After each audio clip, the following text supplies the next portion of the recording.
نحمده ونستعينه ونستغفره ونعوذ بالله من شرور أنفسنا ومن سيئات أعمالنا من يهده الله فلا مضل له ومن يضلل فلا هادي له وأشهد أن لا إله إلا الله وحده لا شريك له وأشهد أن محمدا عبده ورسوله يا أيها الذين آمنوا اتقوا الله حق تقاته ولا تموتن إلا وأنتم مسلمون يا أيها الناس اتقوا ربكم الذي خلقكم من نفس واحدة وخلق منها زوجها وبث منهما رجالا كثيرا ونساء واتقوا الله الذي تساءلون به والأرحام إن الله كان عليكم رقيبا يا أيها الذين آمنوا اتقوا الله وقولوا قولا سديدا يصلح لكم أعمالكم ويغفر لكم ذنوبكم ومن يطع الله ورسوله فقد فاز فوزا عظيما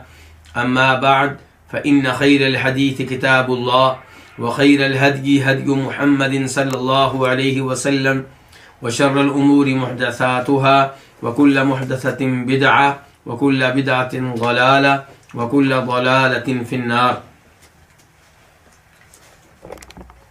الوافی بما فی الصحیحین، صحیح بخاری اور صحیح مسلم کی احادیث پہ مشتمل ایک عظیم کتاب کے مؤلف نے صحیح بخاری اور صحیح مسلم کی احادیث کو اس کتاب میں اس انداز سے جمع کیا ہے کہ انہوں نے ہر ممکن کوشش کی ہے کہ احادیث میں تکرار نہ ہو.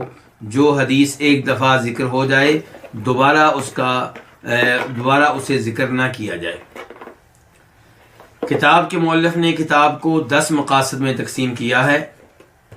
ان میں سے 7واں مقصد ان احادیث کے بارے میں ہے جن کا تعلق حکومت سے ہے، امارت و خلافت سے ہے اور دیگر حکومتی امور سے ہے. اس کتاب میں اس مقصد میں کئی کتب ہیں. ان میں سے تیسری کتاب ہے الجنایات والدیات، مختلف جرائم کے بارے میں اور دیت کے بارے میں، یعنی کہ اگر کوئی قتل وغیرہ ہو جائے تو اس کا معاوضہ دیا جائے گا نہیں دیا جائے گا، کتنا ہوگا، اس بارے میں. اس تیسری کتاب میں کئی ایک ابواب ہیں. ان میں سے 5 باب ہم پہلے سے پڑھ چکے ہیں. آج چھٹے باب کا آغاز کریں گے. چھٹا باب کیا ہے؟ باب قاتل نفسہ لا یکفر، خودکشی کرنے والا، اپنی جان لینے والا کافر نہیں ہے. اس میں کوئی شک و شبہ نہیں کہ خودکشی بہت بڑا جرم ہے، بہت بڑا گناہ ہے، لیکن بہرحال آپ اسے فاسق کہیں، فاجر کہیں، جو کہہ لیں، لیکن وہ کافر نہیں ہے. حدیث نمبر 1415 میم. اس حدیث کو روایت کرنے والے امام مسلم ہیں. عن جابر، روایت ہے جناب جابر بن عبداللہ بن عمر بن حرام الانصاری رضی اللہ تعالی عنہما سے. جابر بھی صحابی ہیں اور ان کے والد بھی صحابی ہیں، بلکہ احد کی لڑائی میں شہید ہوئے تھے. تو جابر کہتے ہیں کہ ان طفیل بن عمرو الدوسی اتى النبی صلی اللہ علیہ وسلم، کہ طفیل بن عمرو دوسی نبی علیہ الصلوۃ والسلام کے پاس آئے. طفیل بن عمرو دوسی یہ ان صحابہ کرام میں سے ہیں جو شروع میں ہی مسلمان ہو گئے تھے. حالانکہ یہ مکہ کے نہیں تھے. دوس قبیلہ یمن میں آباد ہے، وہاں سے آئے، مکہ پہنچے اور انہیں نبی علیہ الصلوۃ والسلام کے پاس جانے سے روکا بھی گیا، وارننگ دی گئی، خبردار کیا گیا، لیکن انہوں نے کہا کہ میں آپ کی گفتگو تو سنوں. چنانچہ نبی علیہ الصلوۃ والسلام کی دعوت و تبلیغ سے متاثر ہو کر مسلمان ہو گئے. تو ان کا تذکرہ ہو رہا ہے. اور یاد رہے کہ طفیل بن عمرو دوسی اور جناب ابو ہریرہ کا قبیلہ ایک ہی ہے، وہ بھی دوسی ہیں، یہ بھی دوسی ہیں. تو طفیل بن عمرو دوسی جو ہے اتى النبی صلی اللہ علیہ وسلم، وہ نبی علیہ الصلوۃ والسلام کے پاس آئے. فقال، تو کہنے لگے، یا رسول اللہ، اے اللہ کے رسول، هل لك في حسن حسین، کیا آپ رغبت رکھتے ہیں ایک مضبوط قلعے میں، ومنعۃ اور دفاع کرنے والی ایک مضبوط جماعت میں، یعنی کہ کیا آپ یہ چاہتے ہیں کہ مکہ میں جہاں آپ کو تنگ کیا جا رہا ہے، آپ کے صحابہ کرام کو تنگ کیا جا رہا ہے، کیا آپ چاہتے ہیں کہ آپ کو ایک مضبوط قلعے میں ہم لے جائیں، ہمارے علاقے میں آ جائیں، ہمارا مضبوط قلعہ ہے، وہاں پہ آپ کو پناہ دیں گے، وہاں پہ آپ کو رکھیں گے، اور ایک جماعت ہوگی جو سیکورٹی گارڈ کے طور پہ آپ کی حفاظت کرے گی؟ تو حل لکا، کیا آپ رغبت رکھتے ہیں فی حصن حصین، مضبوط قلعے میں، حصن کا معنی کیا ہوگا؟ قلعہ، ومنعۃ اور دفاع کرنے والی ایک مضبوط جماعت میں، معنی کی جمع ہے، جیسے قاتل کی جمع ہوتی ہے قاتلہ، قتل کرنے والا، قاتلہ قتل کرنے والے، تو منع آپ کی حفاظت کرنے والے، آپ کا دفاع کرنے والے، دشمن کو آپ کے پاس پہنچنے سے روکنے والے۔ قال، کہتے ہیں، کون ہے یہ کہنے والے؟ حضرت جابر، جناب جابر ایک وضاحت کر رہے ہیں، کہتے ہیں کہ حصن، کہ یہ ایک قلعہ تھا، لدوس، دوس قبیلے کا، فی الجاہلیتی، زمانہ جاہلیت میں۔ زمانہ جاہلیت کسے کہتے ہیں؟ زمانہ کفر، جی، نبی علیہ الصلوۃ والسلام کی آمد سے پہلے کا زمانہ، یعنی کہ آپ کے نبی مقرر ہونے سے پہلے کا زمانہ۔ فابا ذلک النبی صلی اللہ علیہ وسلم، تو نبی علیہ الصلوۃ والسلام نے اس سے انکار کر دیا۔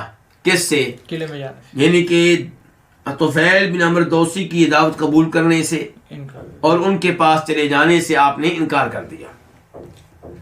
کیوں انکار کیا؟ للذی ذخر اللہ للانصار، آپ نے اس سے انکار کر دیا اس کی وجہ سے جو اللہ رب العزت نے انصاریوں کے لیے لکھ رکھا تھا، یعنی کہ یہ اعزاز اللہ نے انصاریوں کے لیے لکھ رکھا تھا۔ جی، نبی علیہ الصلوۃ والسلام کو پناہ دینا، آپ کی حفاظت کرنا، آپ کو اپنے وطن میں لے جانا، یہ اعزاز اللہ نے پہلے سے کن کے لیے لکھ رکھا تھا؟ انصاریوں کے لیے، مدینہ والوں کے لیے، یثرب والوں کے لیے۔ تو اللہ کے رسول نے اس لیے طفیل بن عمرو دوسی کی دعوت قبول نہیں کی۔ فابا ذلک النبی، تو اس سے انکار کر دیا نبی علیہ الصلوۃ والسلام نے، للذی، اس کی وجہ سے، ذخر اللہ، جسے اللہ نے ذخیرہ کر رکھا تھا، لکھ رکھا تھا، للانصاری، انصاریوں کے لیے۔ فلما ہاجر النبی صلی اللہ علیہ وسلم الی المدینہ، جب ہجرت کی نبی علیہ الصلوۃ والسلام نے مدینہ کی جانب، ہاجر الیہ طفیل بن عمرو، تو آپ کی جانب طفیل بن عمرو نے بھی ہجرت کی۔ طفیل بن عمرو نے کہاں سے ہجرت کی؟ اپنے علاقے دوس سے، وہ دوس سے پہنچ گئے، کیونکہ جب انہوں نے مکہ میں اسلام قبول کیا تھا، آپ نے کہا تھا کہ فی الحال تم یہاں سے چلے جاؤ، یعنی کہ یہاں کے حالات سازگار نہیں ہیں۔ تو اب جب ان کو پتا چلا کہ آپ مدینہ پہنچ گئے ہیں تو وہ بھی پہنچ گئے۔ کتنی سچی محبت ہے دین اسلام سے، توحید سے، اور اللہ کے رسول علیہ الصلوۃ والسلام سے۔ اپنا وطن چھوڑ کے مدینہ آ جانا، بالکل اللہ کے رسول نے مجبور تو نہیں کیا اس موقع پہ، آپ نے تو کہا مکہ سے تم اپنے وطن میں چلے جاؤ، حالات سازگار نہیں ہیں، لیکن طفیل بن عمرو آپ کی خبریں معلوم کرتے رہے وہاں سے بیٹھ کر۔ جب پتا چلا کہ آپ مدینے آ گئے تو وہاں سے وہ بھی چل پڑے۔ وہاجر معہ رجل من قومی، اور آپ کے ساتھ آپ کی قوم کے ایک آدمی نے بھی ہجرت کی۔ کن کے ساتھ؟ طفیل بن عمرو کے ساتھ۔ جی، اور لوگ بھی تھے، یعنی کہ ایک طفیل تھے، ایک یہ آدمی جس کا تذکرہ آنے لگا ہے، اور دیگر لوگ بھی تھے۔ ان احادیث سے مجھے اور آپ کو سبق حاصل کرنا چاہیے۔ یہ کون سی چیز تھی جو ان لوگوں کو ہجرت کرنے پہ مجبور کرتی تھی؟ دین، شریعت، توحید، نبی علیہ السلام سے محبت، اللہ کی رضا، جنت کا حصول، جہنم کی آگ سے بچاؤ۔ اور آج ان تمام چیزوں کو نظر انداز کر کے مسلمان نوجوان مسلمان ممالک چھوڑ کر کدھر جا رہے ہیں؟ کافر ممالک کی طرف، جہاں پابندیاں لگائی جا رہی ہیں ان کے اوپر، ان کو وہاں پہ تنگ کیا جا رہا ہے. خبریں ہم سنتے ہیں کہ فلاں ملک میں نقاب کرنے پہ پابندی لگا دی گئی. اب کیا آپ کہیں گے کہ ہماری مجبوری ہے؟ کہاں سے مجبوری ہے آپ کی؟ آپ تو خود جا رہے ہیں وہاں پہ. جو وہاں پہ پیدا ہوئے میں ان کی بات نہیں کر رہا، وہ تو مجبور ہیں کیونکہ وہاں پہ پیدا ہوئے اور کوئی اور مسلمان ملک ان کو ویلکم کرنے کے لیے بھی تیار نہیں ہے. تو میں ان کی بات نہیں کر رہا، میں ان کی بات کر رہا ہوں جو اسلامی ممالک میں رہ رہے ہیں اور یہاں سے بھاگ کر وہاں جا رہے ہیں، اپنے دین کو خطرے میں ڈال رہے ہیں، اپنی اولاد کو خطرے میں ڈال رہے ہیں، اپنی توحید کو خطرے میں ڈال رہے ہیں. فَاجْتَوَوْا الْمَدِينَةَ، تو ان لوگوں نے مدینہ کو غیر موافق پایا. غیر موافق اس سے کیا مراد ہے؟ وہاں کی آب و ہوا کو اپنے لیے غیر موافق پایا. اور ایسا مکہ والوں کے ساتھ بھی ہوا تھا. جب نبی علیہ الصلوۃ والسلام اور آپ کے صحابہ کرام مکہ سے مدینہ آئے ہیں تو بلال کو بخار ہو گیا، ابو بکر صدیق کو بخار ہو گیا، دیگر کئی لوگوں کو بخار ہو گیا. مدینہ میں وبا تھی، پھر آپ نے دعا کی تو اللہ نے وبا مدینہ سے کسی اور جگہ منتقل کر دی. تو یہ لوگ بھی جب مدینہ آئے ہیں تو انہوں نے مدینہ کو کیا پایا؟ غیر موافق پایا. اور ایسا ہونا کوئی بڑی بات نہیں ہے. آپ اپنے ملک میں رہتے ہیں، وہاں گرمی سردی کے لحاظ سے موسم کچھ اور ہوتا ہے، دوسرے شہر میں کچھ اور ہوتا ہے، آپ کے یہاں کا پانی کچھ اور ہوتا ہے، دوسری جگہ کا پانی کچھ اور ہوتا ہے. فمرض، تو یہ بیمار ہو گیا. یہ کون؟ طفیل، یہ آدمی جو طفیل بن عمر کے ساتھ آیا تھا، یہ بیمار ہو گیا. فجزع، تو یہ آدمی، اس آدمی نے بے صبری کا مظاہرہ کیا، گھبرا گیا اور کیا کیا؟ بے صبری کا مظاہرہ کیا. بیمار ہوں، مشکلات آئیں تو کیا کرنا چاہیے؟ صبر کرنا چاہیے. فأخذ مشاقص له، اس نے اپنے چوڑے پھل والے تیر لیے. وہ تیر پکڑے جن کے آگے پھل جو لگا ہوا تھا چوڑا تھا. فقطع بها براجم، مشاقص کا معنی کیا ہے؟ چوڑے پھل والے تیر، اور مشاقص مشکس کی جمع ہے. مشاقص مشکس کی جمع ہے. مشکس کس کو کہتے ہیں؟ چوڑے پھل کا چوڑے پھل والا تیر. فقطع، تو اس آدمی نے کاٹ ڈالے بہا، ان چوڑے پھل والے تیروں کے ذریعے کیا کاٹ ڈالے؟ براجمہ، اپنی انگلیوں کے جوڑ. بے صبری میں اپنے جسم کو نقصان پہنچایا. کیا کیا؟ اس نے چوڑے پھل والے تیر لیے اور ان کے ساتھ اپنی انگلیوں کے جوڑ کاٹ ڈالے.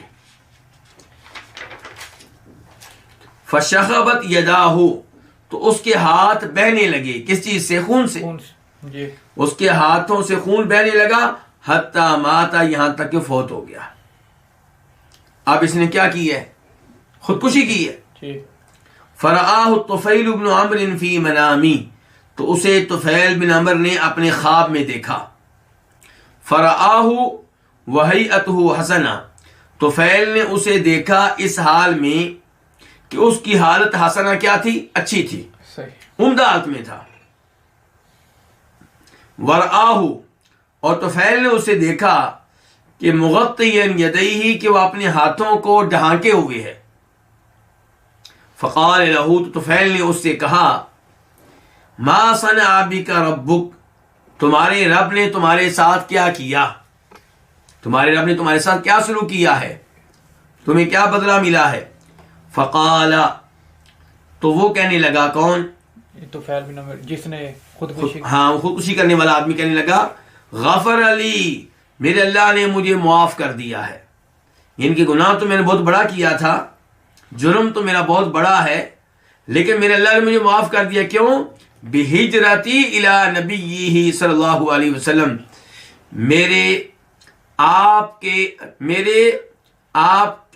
میرے ہجرت کر جانے کی وجہ سے اللہ کے نبی کی طرف. کیونکہ میں نے وطن چھوڑا، وطن کی قربانی دی، جائیداد کی قربانی دی، والدین کی قربانی دی، سب کچھ چھوڑ کے میں مدینہ چلا آیا تو اللہ تعالی نے میری ہجرت کو اتنا پسند کیا کہ اس ہجرت کی وجہ سے اللہ نے میرے خودکشی کے جرم کو معاف کر دیا. تو اس سے کیا پتا چلا کہ خودکشی چھوٹا جرم ہے؟ نہیں، اس سے پتا چلا کہ بڑا جرم ہے. بہت بڑا جی. لیکن معافی کیوں مل گئی ہے؟ ہجرت کی وجہ سے. نیکی بہت بڑی ہے ادھر. تو کہتے ہیں غفر علی، مجھے بخش دیا ہے، میرے رب نے مجھے بخش دیا ہے بے ہجرتی، میرے ہجرت کرنے کی وجہ سے، الی نبی ہی، اس کے نبی کی طرف، یعنی کہ اللہ کے نبی کی طرف میں نے ہجرت کی، اس لیے اللہ نے مجھے معاف کر دیا ہے. اس سے کیا پتا چلا کہ ہجرت اتنی بڑی نیکی ہے، اتنا بڑا عظیم عمل ہے، اتنا عظیم عمل ہے کہ اس کی وجہ سے اللہ نے خودکشی جیسے جرم کو معاف کر دیا اس آدمی کو. فقال، تو اس نے کہا، کس نے؟ طفیل نے. ان کی ساری باتیں خواب میں ہو رہی ہیں. مالی اراک مغطیا یدیک، میں تمہیں اپنے ہاتھوں کو ڈھانکتے ہوئے کیوں دیکھ رہا ہوں؟ ان کہ تو نے اپنے ہاتھ کیوں ڈھانک رکھے، وہ کیوں چھپائے ہوئے ہیں؟ قال، تو اس آدمی نے کہا، جی. قیل علی، مجھ سے کہا گیا ہے. خودکشی کرنے والا آدمی کہہ رہا ہے کہ مجھ سے کہا گیا ہے کہ لن نصلح منک ما افسدت، کہ تمہارے جسم میں سے جس چیز کو تو نے خود خراب کیا ہے اسے ہم ٹھیک نہیں کریں گے. یعنی کہ باقی اللہ نے مجھے معاف کر دیا لیکن میرے ہاتھوں کو ٹھیک نہیں کیا. لن نصلح منک ما افسدت، ما افسدت جس کو تو نے خراب کیا ہے، لن نصلح اس کو ہم ٹھیک نہیں کریں گے، من کا تجھ میں سے، ان کے تیرے جسم میں سے. فقصها طفیل علی رسول اللہ صلی اللہ علیہ وسلم، تو طفیل نے یہ خواب نبی علیہ الصلوۃ والسلام کے سامنے بیان کیا. فقال رسول اللہ صلی اللہ علیہ وسلم، تو فرمایا رسول اللہ صلی اللہ علیہ وسلم نے، اللہم، اے اللہ، ولیدیہ فاغفر، اور اس کے ہاتھوں کو بھی بخش دے. اور کا مطلب یہ ہے کہ جب تو نے یا اللہ اس کو باقی معاف کر دیا ہے تو یا اللہ ہاتھ بھی معاف کر دے، اس کے ہاتھوں کو بھی بخش دے. جیسے تو نے اتنا بڑا اس کا جرم معاف کر دیا، باقی جسم کو معافی مل گئی، تو یا اللہ اس کے ہاتھوں کو بھی معافی دے دے، ان کو بھی بخش دے، ان کو بھی معاف کر دے. اب اس آدمی کا کیا بنا؟ واضح طور پہ کچھ نہیں آیا کہ ہاتھوں کا کیا بنا، لیکن لگ یہی رہا ہے کہ چونکہ نبی علیہ الصلوۃ والسلام نے اس کے لیے دعا کی ہے تو آپ کی دعا کی برکت سے اس کے ہاتھوں کو بھی ٹھیک کر دیا گیا ہوگا. اس حدیث سے ہمیں ایک تو یہ پتا چلا کہ ہجرت کرنا کتنا عظیم عمل ہے. دوسرے نمبر پہ پتا چلا کہ خودکشی کرنا کتنا بڑا جرم ہے. تیسرے نمبر پہ پتا چلا کہ نبی علیہ الصلوۃ والسلام کو مدینے میں پناہ دینا، آپ اور آپ کے صحابہ کرام کو مدینے میں جگہ دینا، یہ بہت بڑا اعزاز ہے جو اللہ نے کن کو دیا ہے؟ انصاریوں کو دیا ہے. اس کے بعد یہ پتا چلا کہ جو خودکشی کر لے وہ کافر نہیں ہے، اور خودکشی کرنے والا جہنم میں ڈالا جائے گا، لیکن جہنم میں ہمیشہ ہمیشہ نہیں رہے گا. یا تو اللہ تعالیٰ شروع میں اسے معاف کر دیں گے، جہنم میں نہیں ڈالیں گے، اور یا اللہ تعالیٰ کسی نبی کی شفاعت سے یا کسی فرشتے کی شفاعت سے یا کسی مومن کی شفاعت سے اس کو معاف کر دیں گے، یا اللہ کسی شفاعت کے بغیر معاف کر دیں گے، یا اللہ تعالیٰ عذاب دے کر وہاں سے بالآخر نکال لیں گے. لیکن یہ اس وقت تک ہے جب تک کہ خودکشی کرنے والا خودکشی کو غلط سمجھتا ہو، جائز نہ سمجھتا ہو. اگر کوئی کہے خودکشی کرنا میرا حق ہے، میرا جسم، میں جو چاہوں کروں، اس کا مطلب یہ ہے کہ اسلام کے ساتھ کفر کر رہا ہے. جو خودکشی کرنے کے عمل کو درست سمجھے گا، جائز سمجھے گا، حلال سمجھے گا، اپنا حق سمجھے گا، وہ اتنا بڑا مجرم ہے کہ وہ مسلمان نہیں رہتا، اس کے لیے معافی نہیں ہے.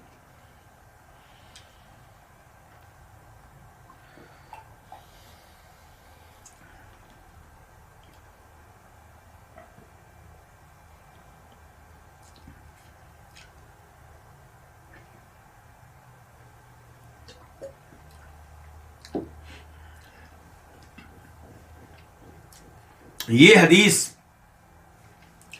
ہمیں بتا رہی ہے کہ معتزلی لوگوں کا، معتزلہ فرقہ ہے جی جو ان میں سے شامل ہو جائے اس کو ہم کیا کہیں گے؟ معتزلی. تو معتزلہ جو ہیں ان کا موقف ہے کہ کبیرہ گناہ کرنے والا ہمیشہ ہمیشہ جہنم میں رہے گا. تو اس حدیث سے پتہ چلا کہ ان کا یہ موقف غلط ہے. خودکشی کرنے والے نے کبیرہ گناہ کیا لیکن اس کے باوجود اس کو معافی مل گئی. اور دوسرے نمبر پہ ہمیں پتہ چلا کہ خارجیوں کا عقیدہ بھی غلط ہے. خارجی جی یہ وہ لوگ ہیں جو کہتے ہیں کہ جو کبیرہ گناہ کرے وہ جہنم میں بھی ڈالا جائے گا، ہمیشہ ہمیشہ رہے گا، اور اس کے ساتھ ساتھ وہ کافر ہے. اور آج اسلامی ممالک میں بہت سے فتنے ایسے ہی عقائد کی وجہ سے ہیں.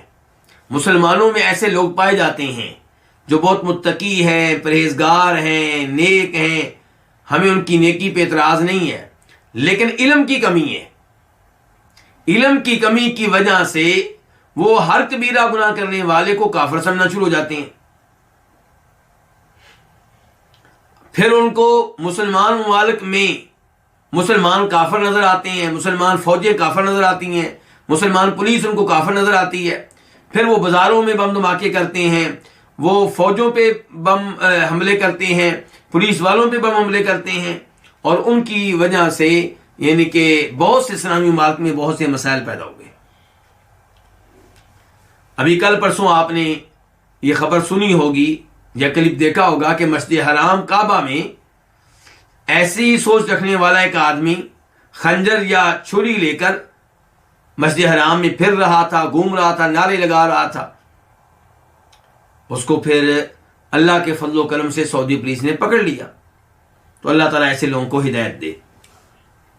اور اس حدیث سے یہ بھی پتا چلا کہ مرجی لوگوں کا عقیدہ بھی غلط ہے، معتزلہ کا بھی غلط ہے. ان کا عقیدہ میں نے کیا بتایا کہ ہر کبیرہ گناہ کرنے والا کہاں رہے گا؟ جہنم میں ہمیشہ ہمیشہ رہے گا، کبھی بھی نکالا نہیں جائے گا. خارجی لوگوں کا عقیدہ بھی غلط ہوا جو کہتے ہیں کہ کبیرہ گناہ کرنے والا جہنم میں بھی رہے گا اور وہ کافر بھی ہے. اور مرجی لوگوں کا عقیدہ بھی غلط ہے. کیوں؟ وہ کہتے ہیں کہ جس نے ایمان قبول کر لیا اب جتنے بھی گناہ کر لے اس کے ایمان کو کوئی نقصان نہیں پہنچے گا، اس کو کچھ نہیں ہوگا، اس کو کوئی مسئلہ نہیں ہے اس کے لیے. اگر کوئی مسئلہ نہیں ہے تو پھر خودکشی کرنے والے کو جہنم میں کیوں ڈالا جاتا ہے؟ اس آدمی کے بارے میں کیوں کہا گیا کہ بخشش کا ہوئی کہ نہیں ہوئی، اور پھر ہاتھوں کے لیے اللہ کے رسول نے دعا کی؟ تو اس لیے اس حدیث کے ذریعے ان تین گمراہ فرقوں کا رد ہوتا ہے اور ان کے عقائد کی غلطی واضح ہوتی ہے.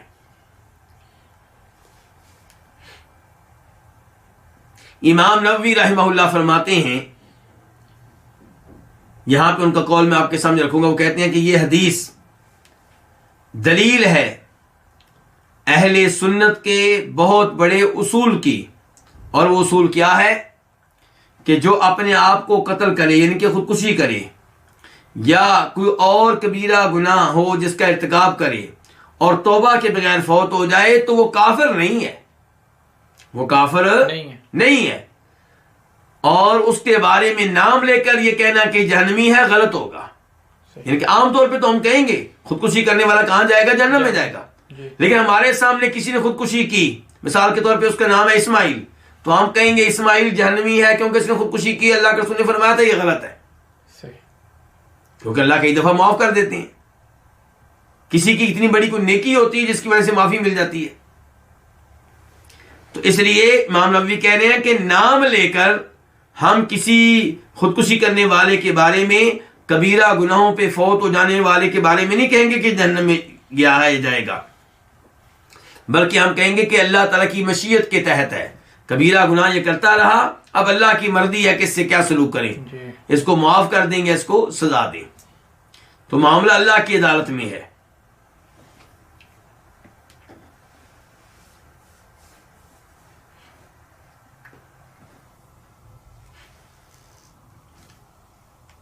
اب ہم بڑھتے ہیں باب نمبر 7 کی طرف.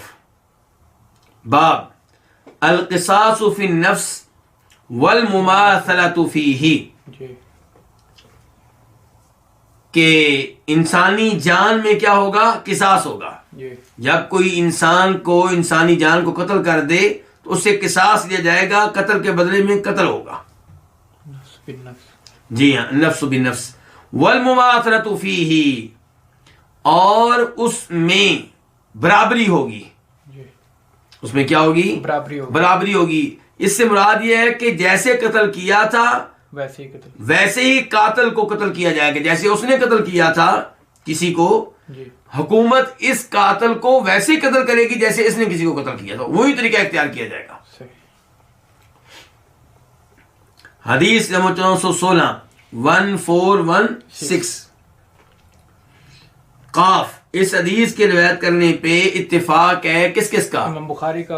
امام بخاری کا اور امام مسلم کا. عن انس بن مالک، روایت ہے جناب انس بن مالک سے. قال، وہ کہتے ہیں عدا یہودی، ایک یہودی نے زیادتی کی فی عہد رسول اللہ، اللہ کے رسول علیہ السلام کے زمانے میں، علی جاریۃ، ایک بچی پہ زیادتی کی، یعنی کہ ظلم کیا اس کے اوپر، ظلم و زیادتی کی. فاخذ اوضاحا كانت علیہا، اس نے چاندی کے اوزار لے لیے، چھین لیے، کانت علیہا، جو اس پہ تھے. کس پہ تھے؟ اس بچی پہ. جو بچی نے چاندی کے زیورات پہنے ہوئے تھے وہ اس نے اتار لیے، اس نے چھین لیے، اس نے لے لیے. اوضاحن سے مراد کیا؟ چاندی کے زیورات. کانت، وہ تھے، وہ زیورات تھے، علیہا، اس بچی پہ. وَرَدَخَ رَأْسَهَا، اور اس نے کچل ڈالا، رأسها، اس کے سر کو. جی کس کے سر کو؟ بچی کے سر. بچی کے سر کو. یعنی کہ زیورات بھی چھینے ہیں اور اس کے سر کو بھی کچل ڈالا ہے. فَأَتَى بِهَا أَهْلُهَا رسول اللہ صلی اللہ علیہ وسلم. فَأَتَى بِهَا، تو اس کو لے کر آئے، اہلوہا، اس کے گھر والے، رسول اللہ کس کے پاس؟ رسول اللہ صلی اللہ علیہ وسلم کے پاس. وہیا، جبکہ وہ فی آخری رمقن، آخری سانسوں میں تھی، آخری سانسیں لے رہی تھی. کون؟ بچی. بچی. اس کا سر کو. وقد اسمیتت، جبکہ وہ خاموش ہو چکی تھی، یعنی کہ بولنے کی استطاعت نہیں رکھتی تھی، گفتگو کرنے کی طاقت نہیں رکھتی تھی. البتہ ہوش میں تھی، یعنی کہ تھوڑی بہت ہوش میں تھی، بات سمجھ رہی تھی. وقد اسمیتت، تحقیق وہ خاموش ہو چکی تھی، یعنی کہ بولنے کی صلاحیت نہیں رکھتی تھی. فقال لها رسول اللہ صلی اللہ علیہ وسلم، تو اس سے کہا رسول اللہ صلی اللہ علیہ وسلم نے، من قتل کی، تمہیں کس نے قتل کیا ہے؟ فلان، فلاں نے قتل کیا ہے. آپ نے کہا تمہیں کس نے قتل کیا ہے؟ فلان، فلاں نے قتل کیا ہے. اب ظاہر بولنے کی استطاعت نہیں رکھتی، تو یہاں پہ آپ نے اس کو لقمہ دینا ہے. آپ نے کہنا کہ فلاں نے قتل کیا ہے، فلاں نے کیا ہے، یعنی کہ جن کے بارے میں تفتیش کرنے والا سوچ سکتا ہے کہ وہ ہو سکتے ہیں، ان کے بارے میں گمان ہے، اس علاقے میں قتل ہوئی ہے تو اس علاقے کا وہ مجرم ہو سکتا ہے. تو اس حساب سے آپ نے کہا من قتل کی، تمہیں کس نے قتل کیا ہے؟ فلان، کیا فلاں نے قتل کیا ہے؟ کسی کا نام لیا آپ نے. لغیر الذی قتلها، آپ نے نام لیا اس کے علاوہ کا جس نے قتل کیا تھا، یعنی کہ اصل قاتل کے علاوہ کسی اور کا نام لیا، کیونکہ اللہ کے رسول کو تو معلوم نہیں ہے کہ قاتل کون ہے، کیونکہ اللہ کے رسول عالم الغیب نہیں ہے. اس لیے جو آپ کے ذہن میں آیا آپ نے اس کا نام لیا. فاشارت برأسها، تو اس نے اشارہ کیا، برأسها، اپنے سر سے، ان لا، یعنی کہ نہیں. اشارہ جو کیا اس اشارے کا مطلب تھا کہ نہیں، وہ نہیں ہے. قال، راوی کہتے ہیں فقال، تو کہا نبی علیہ الصلوۃ والسلام نے، لرجل آخر، دوسرے آدمی کے بارے میں، غیر الذی قتلها، یہ بھی اس کے علاوہ تھا جس نے قتل کیا ہے. آپ نے دوسرے کسی آدمی کے نام لیا. فاشارت ان لا، اس نے اشارہ کیا کہ یہ بھی نہیں ہے. فقال، تو کہا نبی علیہ الصلوۃ والسلام نے، ففلان، تو فلاں آدمی ہے، لقاتلیہا، اس بار آپ نے تذکرہ کیا اس کے حقیقی قاتل کا. جی فاشارت، تو اس لڑکی نے اشارہ کیا، ان نعم، یعنی کہ ہاں، یعنی کہ اشارہ ایسے کیا جس کا مطلب تھا کہ ہاں، ورنہ ہاں ظاہر اس نے منہ سے تو نہیں کہا نا. جی تو اس نے اشارہ کیا ان، یعنی کہ نام ہاں. فامر به رسول اللہ صلی اللہ علیہ وسلم، تو نبی علیہ الصلوۃ والسلام نے حکم دیا بھی، اس کے بارے میں. کس کے بارے میں؟ اس یہودی کے بارے میں. یہ جس کے بارے میں حکم دیا ہے نا، قاتل جو حقیقی قاتل تھا یہودی تھا، تو آپ نے اس کے بارے میں حکم دیا. فرضخ رأسہ، تو اس کا سر کچل دیا گیا، بین حجرین، دو پتھروں کے درمیان. اب اس حدیث سے ہمیں ایک دو بڑے اہم مسئلے معلوم ہو رہے ہیں، ان کے اوپر ہم غور کرتے ہیں. بلکہ تھوڑا سا حصہ باقی رہ گیا ہے کہ وفی روایت لہما، اور ان دونوں کی ایک روایت میں ہے. کن دونوں کی؟ مسلم بخاری. بخاری مسلم کی ایک روایت میں ہے فأخذ الیہودی، تو یہودی کو پکڑ لیا گیا.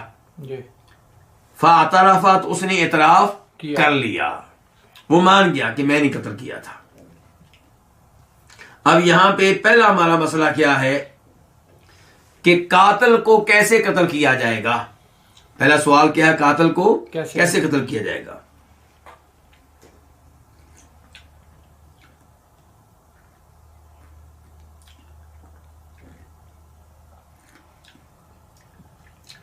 اس بارے میں علماء کرام کے دو بڑے موقف ہیں. ایک موقف یہ ہے کہ جیسے قاتل نے قتل کیا ہے ویسے ہی اس کو قتل کیا جائے گا. البتہ اگر قاتل نے کسی ایسے طریقے سے قتل کیا ہے جس طریقے سے قتل کرنا شریعت نے ممنوع قرار دیا ہے، یعنی کہ چاہے جائز قتل ہو تب بھی شریعت نے اس طریقے سے قتل کرنے کو منع کیا، حرام قرار دیا ہے، ممنوع قرار دیا ہے، تو اس طریقے سے قصاص لینا، قاتل کو قتل کرنا جائز نہیں ہوگا. ورنہ قاتل کو ویسے ہی قتل کیا جائے گا جیسے اس نے قتل کیا تھا. مثال کے طور پہ ایک قاتل نے مقتول کو قتل کیا جادو کر کے، تو کیا جادو کرنا جائز ہے؟ نہیں. تو اس لیے اس قاتل کو پھر تلوار سے قتل کریں گے، جادو کے ذریعے قتل نہیں کریں گے. حالانکہ اس نے کیسے قتل کیا تھا؟ جادو کے ذریعے. ایک آدمی نے ایک لڑکی کو قتل کر دیا، جلا کر. کیسے؟ آگ میں جلا کر. تو آگ میں جلانے کا جو عذاب ہے یہ اللہ ہی دے سکتے ہیں، کوئی اور نہیں دے سکتا، تو اس کو آگ میں نہیں جلایا جائے گا. ایک قاتل نے قتل کیا کسی لڑکی کو، کیسے؟ اس سے بدکاری اس انداز سے کی اور اتنی زبردستی کی کہ بدکاری میں ہی وہ فوت ہو گئی. تو اب ایسا نہیں ہے کہ لڑکے کو بدکاری کے ذریعے قتل کیا جائے گا، کیونکہ یہ تو حرام کام ہے. تو جب تک کہ حرام کام نہ ہو تب تک اصول یہی ہے کہ جیسے قاتل نے قتل کیا ویسے اس کو قتل کرو.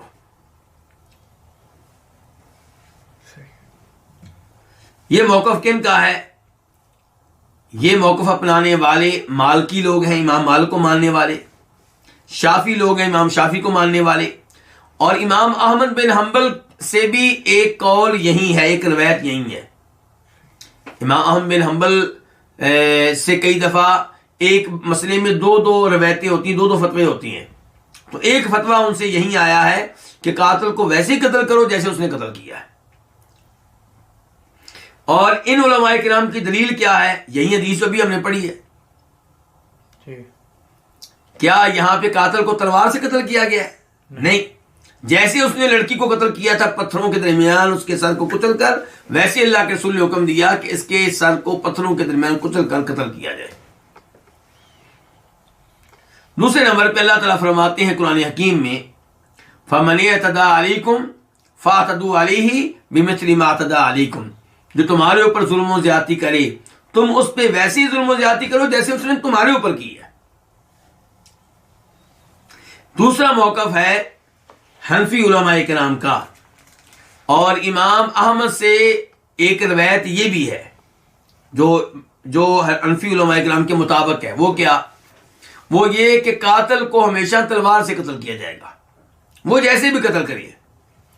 اس نے جیسے بھی قتل کیا ہو، پتھروں کے درمیان سر کچل کے قتل کیا ہو یا کوئی بھی طریقہ اختیار کیا ہو، ہم جب سزا دیں گے اس کو تو کیسے قتل کریں گے؟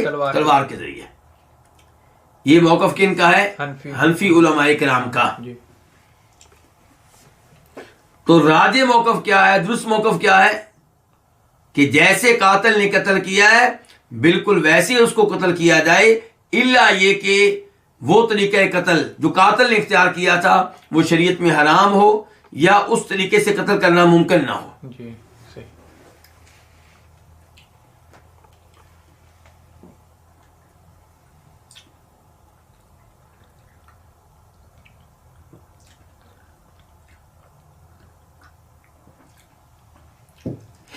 دوسرا مسئلہ، ایک آدمی کو قتل کرنے کی کوشش کی گئی، وہ آخری سانسیں لے رہا ہے، آخری سانسیں لیتے ہوئے اس سے پوچھا گیا تمہیں کس نے قتل کیا، تو وہ کسی کا نام لے گا، تو کیا اس کی بات پہ اعتماد کرتے ہوئے جس کا اس نے نام لیا ہے اس کو قاتل نامزد کر کے سزا دے دی جائے گی؟ مالکی علماء کرام کا یہ موقف ہے۔ مالکی علماء کرام کا موقف یہ ہے کہ دیکھیں یہاں پہ نبی علیہ الصلوۃ والسلام نے اس لڑکی سے سوال کیا، لڑکی نے قاتل کا نام لیا، تو اس بنیاد پہ قاتل کو کیا دے دی گئی؟ سزا دے دی گئی۔ جی تو اعتماد کس پہ کیا گیا پھر؟ قتل ہونے والے کے آخری بیان پہ۔ لیکن مالکی علماء کرام کا یہ موقف ٹھیک نہیں ہے، یہ غلط موقف ہے۔ عام طور پہ آخری وقت میں انسان جھوٹ نہیں بولتا، جی لیکن کبھی بول بھی لیتا ہے، کبھی جھوٹ کہہ بھی لیتا ہے۔ تو ہو سکتا ہے قتل ہونے والا کسی ایسے آدمی کے نام لے دے جس سے اس کی دشمنی زیادہ ہو اور اس کو بچا لے جس نے قتل کیا ہے۔ البتہ اس کے بیان کو اہمیت دی جائے گی، اس میں کوئی شک و شبہ نہیں ہے، اس کے بیان کو بہت زیادہ اہمیت دی جائے گی، لیکن آخری فیصلہ صرف اس کے بیان کی وجہ سے نہیں ہوگا، بلکہ اس آدمی کو پکڑا جائے جس کا اس نے نام لیا ہے، اگر وہ اعتراف کر لے تو اعتراف کی بنیاد پہ سزا ملے گی۔ یہاں پہ یہودی کو سزا کب ملی ہے؟ جب اس نے اعتراف کیا ہے، جب اس نے کیا کیا ہے؟ اعتراف کیا ہے۔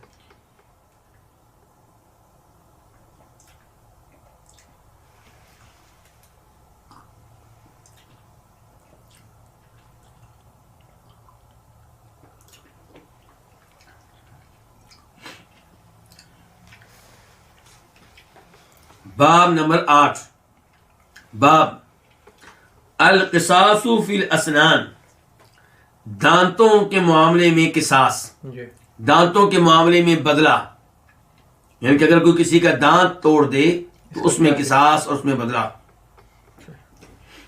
حدیث نمبر 1417، 1417 قاف۔ اس حدیث کے بیان کرنے پہ اتفاق ہے کس کس کا؟ امام بخاری کا اور امام مسلم کا۔ عن انس رضی اللہ عنہ، روایت ہے جناب انس بن مالک رضی اللہ تعالی عنہ سے، قال وہ کہتے ہیں کثرت الربیع وہی عمت انس بن مالک ثنیۃ جاریۃ من الانصار۔ انس بن مالک کہتے ہیں کہ ربیع نے توڑ ڈالا۔ ربیع کون ہے؟ درمیان میں جملہ معترضہ آ گیا ہے، درمیان میں تعارف آ گیا کس کا؟ ربیع کا۔ تعارف کیا آیا کہ ربیع جو ہیں یہ انس بن مالک کی پھپھو ہیں، یہی انس بن مالک جو حدیث روایت کر رہے ہیں، ان کے پھپھو، یہ جس عورت کا واقعہ بتا رہے ہیں وہ ان کی پھپھو لگتی ہے۔ صحیح۔ تو پھر ربیع کا نام کیا ہوا؟ ربیع بنت نضر، ربیع جو کہ بیٹی ہیں کس کی؟ نضر کی۔ تو انہوں نے کیا کیا جی؟ انہوں نے توڑ ڈالا ثنیۃ جاریۃ، انصاریوں میں سے ایک بچی کا دانت، انصاریوں میں سے ایک بچی کا دانت انہوں نے توڑ ڈالا، لڑائی ہوئی ہوگی، غلط فہمی ہوگی، دانت توڑ ڈالا۔ فطلب القوم القصاص، تو قوم نے، کس کی قوم نے؟ بچی کی قوم نے، بچی کے قبیلے نے، بچی کی فیملی نے، بچی کی قوم نے قصاص کا مطالبہ کر دیا۔ ان کا جی ہم تو بدلہ لیں گے۔ فأتوا النبی صلی اللہ علیہ وسلم، وہ نبی علیہ السلام کے پاس آ گئے، پہنچ گئے۔ تاکہ آپ فیصلہ کریں. فامر النبی صلی اللہ علیہ وسلم بالقصاص، تو نبی علیہ الصلوۃ والسلام نے حکم دے دیا کس کا؟ قصاص کا. یعنی کہ جو دانت ربیے نے توڑا ہے اس بچی کا، وہی دانت ربیے کا توڑا جائے. فقال انس بن النضر، تو انس بن نضر نے کہا، راوی کون تھے؟ انس بن مالک. اور آپ کون بات کر رہے ہیں؟ انس بن نضر. یہ کون ہے؟ عمو انس بن مالک، یہ انس بن مالک کے چچا ہیں. جی. اصل میں انس بن مالک کا نام ان کے چچا کے نام پہ رکھا گیا تھا. انس بن مالک کا نام کس کے نام پہ رکھا گیا تھا؟ اسی چچا کے نام پہ رکھا گیا تھا. تو انس بن نضر جو ہیں وہ ان کے چچا ہو گئے، ربیہ بنت نضر ان کی پھپھو ہو گئی.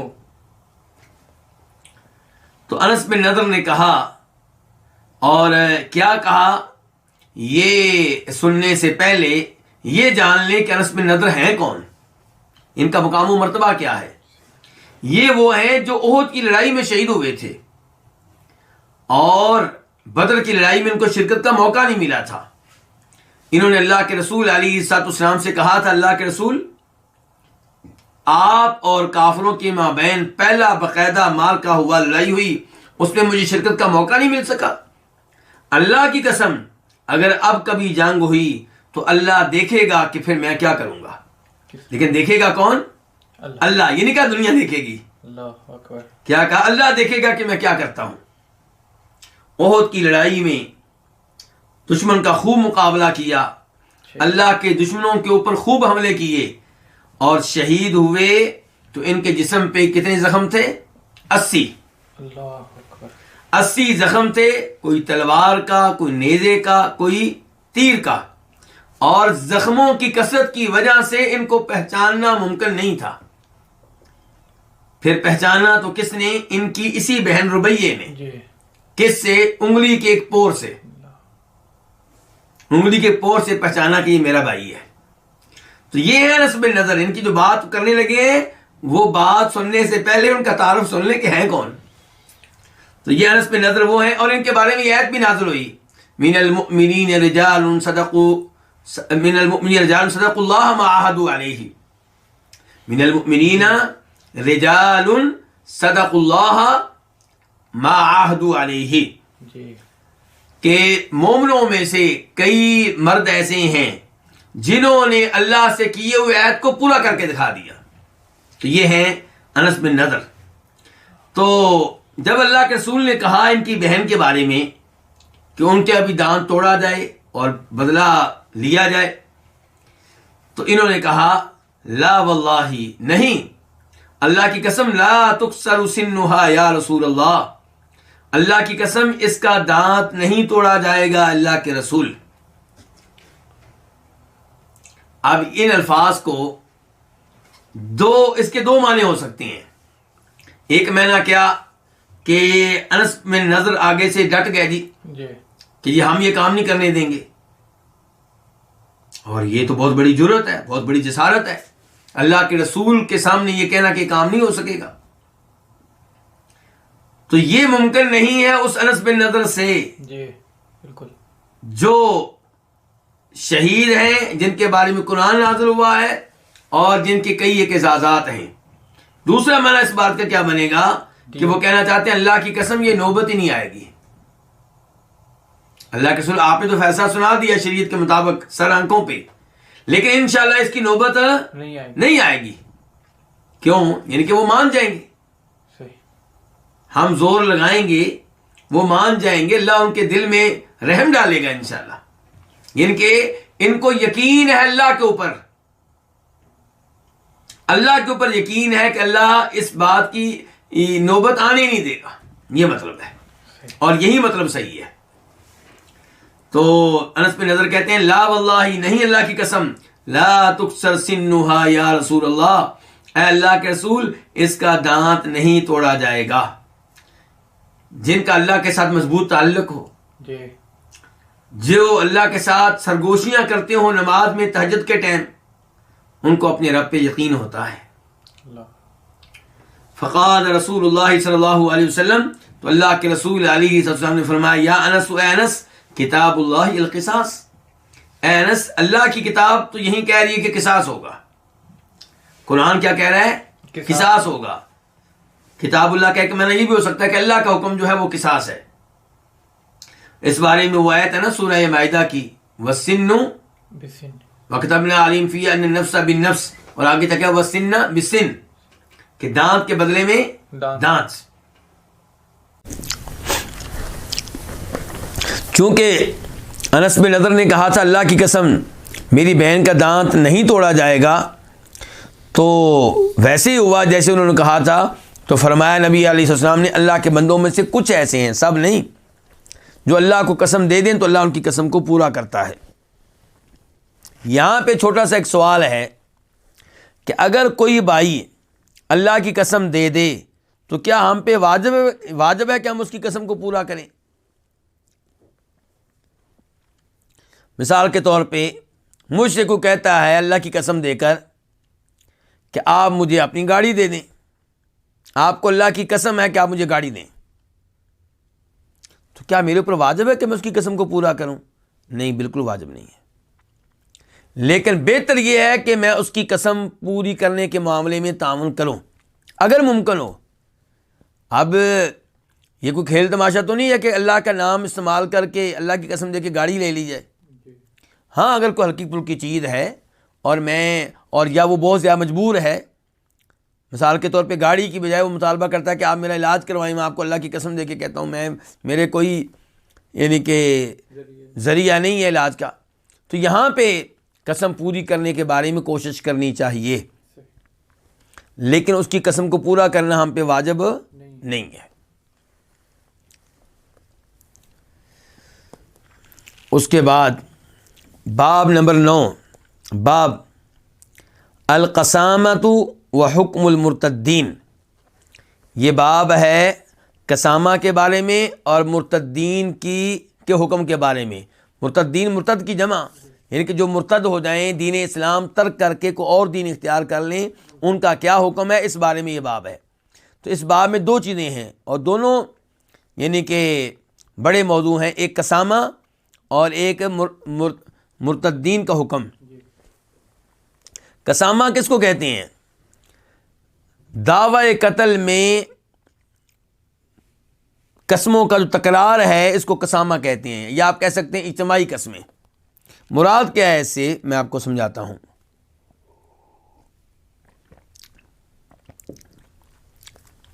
مراد یہ ہے کسی فیملی کا کوئی آدمی قتل ہوا، قاتل معلوم نہیں ہے، اس معاملے میں دلائل گواہ وغیرہ بھی موجود نہیں ہے، لیکن مقتول کی فیملی کو کچھ لوگوں کے اوپر شک ہے کہ قاتل یہ لوگ ہیں. جن کے اوپر شک ہے وہ ایک ہوگا یا کئی ایک ہوں گے. جن کے اوپر شک ہے ان کے اوپر شک ہونے کی کوئی وجہ بھی ہونی چاہیے، دشمنی پرانی یا دھمکی دی تھی یا کوئی بات ہونی چاہیے پیچھے. تو ایسی صورتحال میں کیا کیا جائے گا؟ قاتل نامعلوم ہے، یعنی کہ واضح طور پہ پتہ نہیں ہے، گواہیاں نہیں ہیں، دلائل نہیں ہیں، لیکن یہ دلائل موجود ہیں کہ انہوں نے قتل کیا ہوگا، پیچھے سے کوئی دشمنی چلی آ رہی تھی، کوئی وجہ چلی آ رہی تھی، زمین کا جھگڑا تھا، کوئی مسئلہ تھا، تو یعنی کہ شک کرنے کی وجہ موجود ہے. تو ایسی صورتحال میں کیا ہوگا؟ ایسی صورتحال میں جج ان لوگوں سے کہے گا جن کا قتل ہوا ہے کہ تم کہتے ہو کہ قاتل یہ لوگ ہیں، تو کیا تم 50 قسمیں دے سکتے ہو؟ کتنی قسمیں؟ 50 قسمیں. اگر وہ دے دیں تو ٹھیک، اگر نہ دے سکیں تو پھر ان سے کہا جائے گا جن کے اوپر شک کیا جا رہا ہے کہ تم 50 قسمیں دیتے ہو. اگر وہ 50 قسمیں دے دیں تو وہ بری ہو گئے، لا تعلق ہو گئے. اور اگر وہ 50 قسمیں نہیں دیتے تو پھر قتل ان کے اوپر ڈال دیا جائے گا.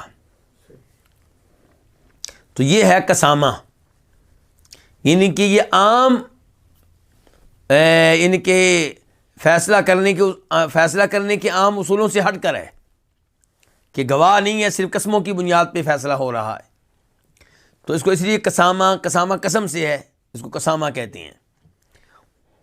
تو حدیث 1418 قاف، اس حدیث کے بیان کرنے پہ اتفاق ہے کس کا؟ امام بخاری کا اور امام مسلم کا۔ عن سہل بن ابی حثمہ، روایت ہے سہل بن ابو حثمہ انصاری سے، اور یہ چھوٹے صحابی ہیں۔ کیا روایت ہے؟ ان عبد اللہ بن سہل ومحیصۃ خرجا الی خیبر، کہ عبداللہ بن سہل بن زید الحارثی اور محیصہ بن مسعود بن زید، یہ دونوں نکلے، کدھر نکلے؟ خیبر کی جانب۔ کدھر گئے؟ خیبر کی جانب۔ کیوں جی؟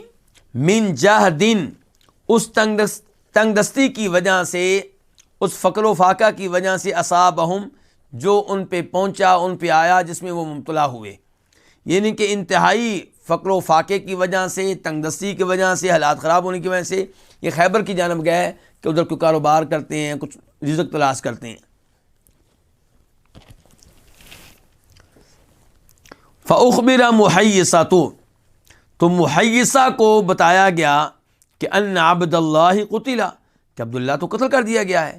یہ دونوں خیبر میں جا کے لگ ہو گئے، خیبر میں جا کے کیا ہو گئے؟ اور خیبر میں کون رہتے تھے؟ یہودی۔ خیبر میں کون رہ رہے تھے؟ یہودی۔ تو محیصہ کو بتایا گیا کہ عبداللہ جو ہیں قتل، قتل ہو گئے ہیں، وطرحا، اور ان کو پھینک دیا گیا ہے، فی فقیر، ایک کنویں میں، او عین، یا ایک چشمے میں۔ ان کے راوی کو شک ہے، بھول گئے ہیں کہ ان کو پھینکا کہاں گیا تھا، کنویں میں یا چشمے میں۔ فاتا یہودا، تو وہ یہودیوں کے پاس آئے، کون؟ محیصہ۔ فقال، تو کہنے لگے، انتم واللہ قتلتموہ، اللہ کی قسم تم نے ہی اسے قتل کیا ہے۔ قالوا، انہوں نے کہا، کنہوں نے؟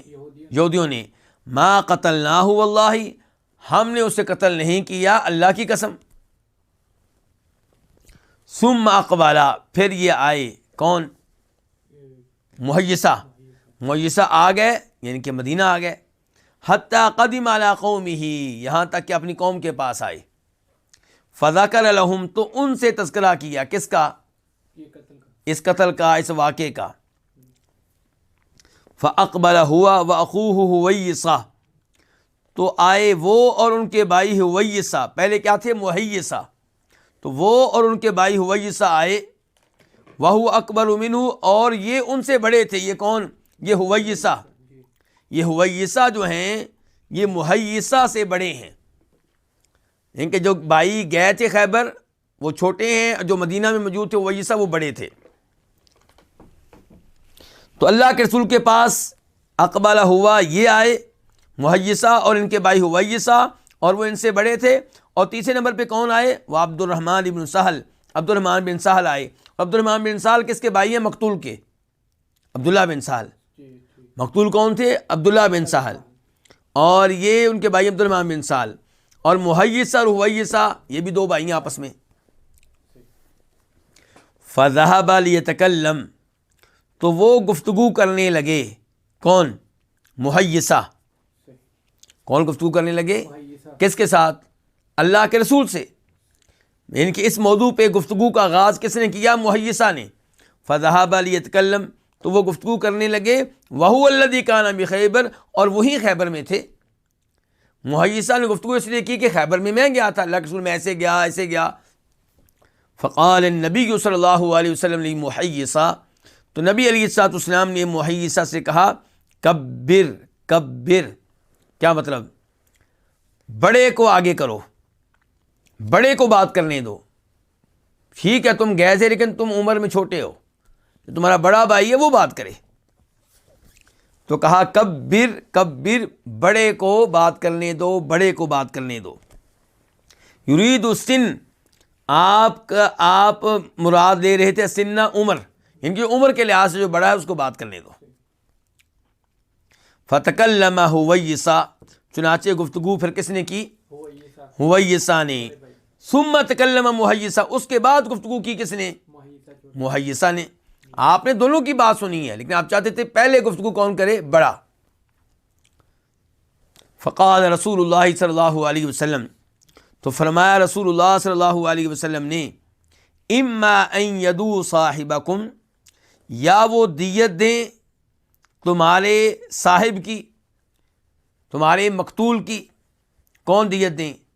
یہودی. وَإِمَّا أَن يُؤْذِنُوا بِحَرْبٍ، یا وہ لڑائی کا اعلان کر دیں. یا تو ان کو دیت دینا پڑے گی ورنہ پھر جنگ کے لیے تیار ہو جائیں.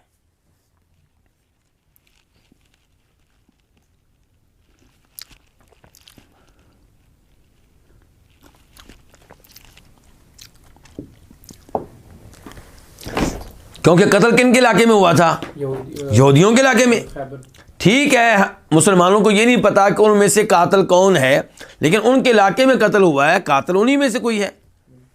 تو آپ نے کہا یا تو وہ تمہارے مقتول کی دیت دیں، وَإِمَّا يُؤْذِنُوا بِحَرْبٍ، اور یا وہ لڑائی کا اعلان کر دیں، لڑائی کے لیے تیار ہو جائیں. فَكَتَبَ رسول اللہ صلی اللہ علیہ وسلم إِلَيْهِمْ بِهِ، تو نبی علیہ الصلوۃ والسلام نے ان کی طرف لیٹر لکھا بھی اس معاملے میں کہ بھی تمہارے ہاں ایسے ایسے قتل ہوا ہے، اب تم یا تو دیت دو یا پھر لڑائی کے لیے تیار ہو جاؤ. فَكَتَبُوا، انہوں نے آگے سے کیا لکھا کہ ما قتلناه، ہم نے اسے قتل نہیں کیا.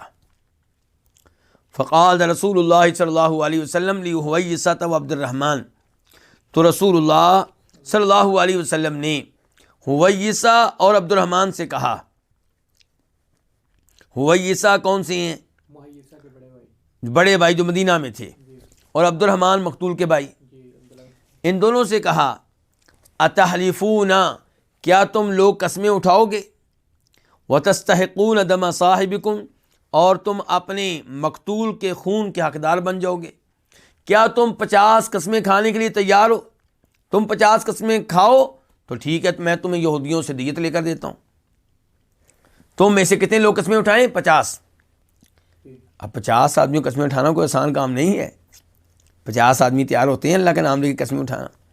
تو فرمایا اتحلفون، کیا تم قسم اٹھاؤ گے اور قسمیں اٹھاؤ گے اور اپنے مقتول کے خون کے حقدار بن جاؤ گے؟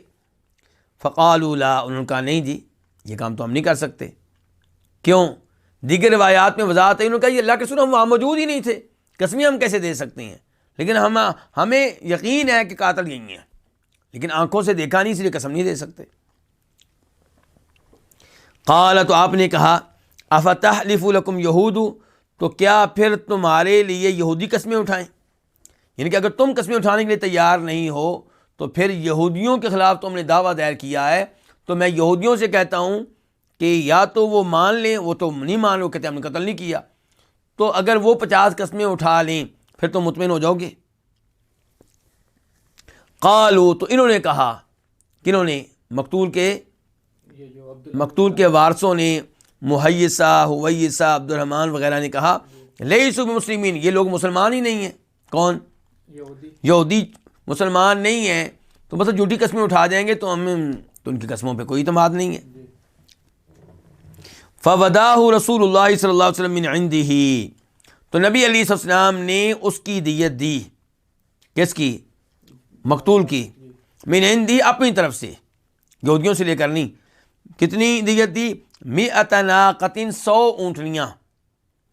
حتی ادخلت الدار، یہاں تک کہ یہ اونٹنیاں داخل کر دی گئیں الدارہ، گھر میں، یعنی کہ مقتول کے گھر میں، ان کے باڑے میں یہ اونٹنیاں پہنچا دی گئیں. یعنی کہ یہ بھی اللہ کے رسول نے کہا کہ آؤ لے جاؤ، بلکہ آپ نے بھیج دیں، ان کے گھر میں پہنچا دیں. قال سہل کہتے ہیں فلقدتنی منہا ناقہ، تو ان میں سے ایک اونٹنی نے مجھے لات ماری. اچھا جی، اب اس کے اوپر آپ ذرا غور کریں، اس حدیث کے اوپر. ایک تو یہ کہ اللہ کے رسول نے 100 اونٹنیاں اپنی طرف سے دے دیں، کیوں؟ جھگڑا ختم کرنے کے لیے، اور مقتول کے وارثوں کو تسلی دینے کے لیے.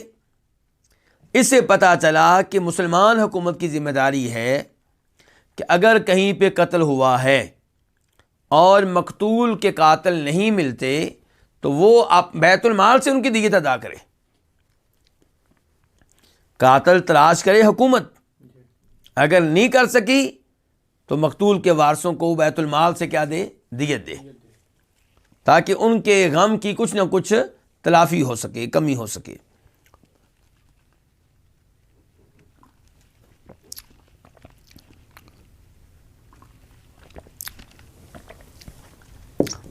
آخر میں یہ سوال پیدا ہوگا کہ یہ سہل کیوں کہہ رہے ہیں کہ مجھے ان میں سے ایک اونٹی نے لات ماری؟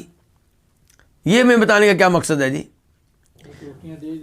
بتانا چاہتے ہیں کہ یہ واقعہ مجھے اچھی طرح معلوم ہے، میں اس واقعے کو اچھی طرح جانتا ہوں، کوئی بھولا ہوا نہیں ہوں. اونٹنیوں کی بات بھی مجھے اچھی طرح یاد ہے، بلکہ مجھے تو یہ بھی یاد ہے کہ کس اونٹی نے مجھے لات ماری تھی.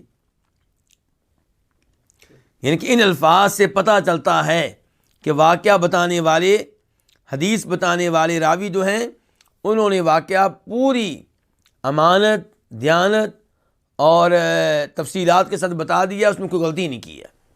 اور یہ سہل کون ہے آخر میں جو کہہ رہے ہیں کہ مجھے ان میں سے ایک اونٹی نے لات ماری؟ یہ وہی راوی ہیں جو شروع میں ہیں. جی ہاں. تو اب اس کو کہتے ہیں جی قسامہ.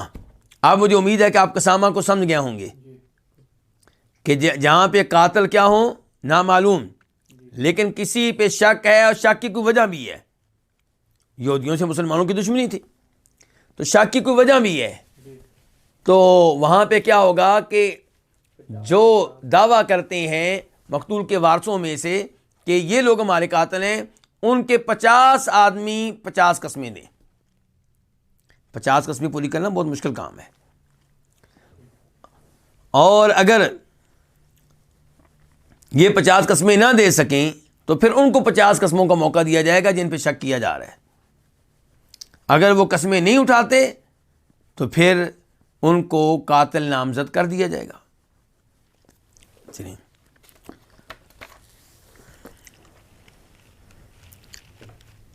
اس کے بعد حدیث نمبر 419 1419.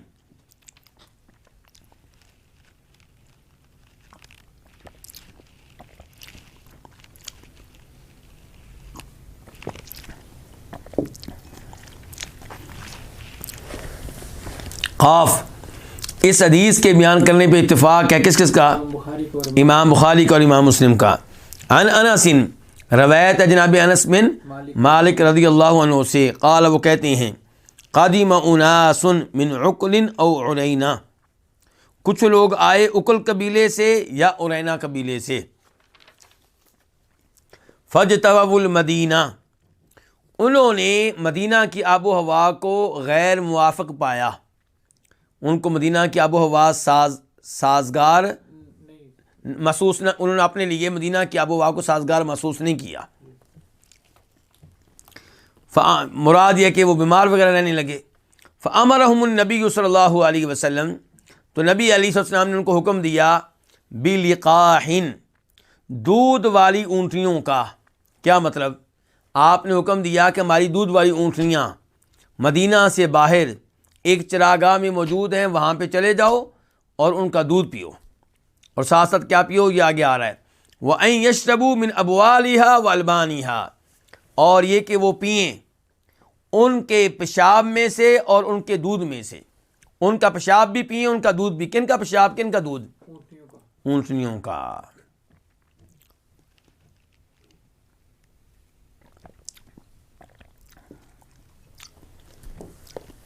پہلے اس کے کہ ہم آگے بڑھیں، اس مسئلے سے یہیں پہ فارغ ہو جائیں. کیا اونٹنی کا پیشاب پاک ہے؟ کیا اونٹنی کا پیشاب پینا درست ہے؟ یہ ایک بڑا مسئلہ ہے جس میں علماء کرام کے مابین اختلاف ہے. صحیح بات یہ ہے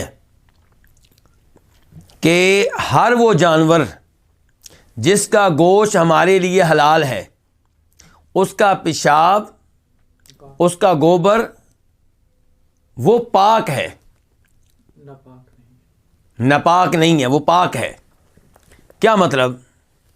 مطلب یہ ہے کہ ایک آدمی بکریاں چراتا ہے، ایک آدمی کی بھینسیں ہیں، ایک آدمی کے بیل ہیں، ایک آدمی کی اونٹنیاں ہیں۔ اب وہ اتنی بکریوں کے درمیان رہتے ہوئے، اتنی بھینسوں کے درمیان رہتے ہوئے، اتنی اونٹنیوں کے درمیان رہتے ہوئے کسی نہ کسی کے پیشاب کے چھینٹے کپڑوں پہ پڑ جاتے ہیں، پاؤں پہ پڑ جاتے ہیں۔ تو کیا ان کپڑوں میں نماز پڑھ سکتا ہے؟ جی ہاں، پڑھ سکتا ہے۔ بہتر کیا ہے؟ تبدیل کر لے۔ وہ تو کپڑوں پہ دودھ بھی لگ جائے تو بہتر یہ ہے کہ تبدیل کر لیں، کپڑوں پہ سالن لگ جائے بہتر یہ ہے کہ تبدیل کر لیں۔ لیکن یہ بہتر وغیرہ یہ سوچا جا سکتا ہے جب آپ آج کل مثال کے طور پہ بیٹھے ہوں مدینہ جیسے شہر میں، مکہ جیسے شہر میں، ریاض میں، دلی میں،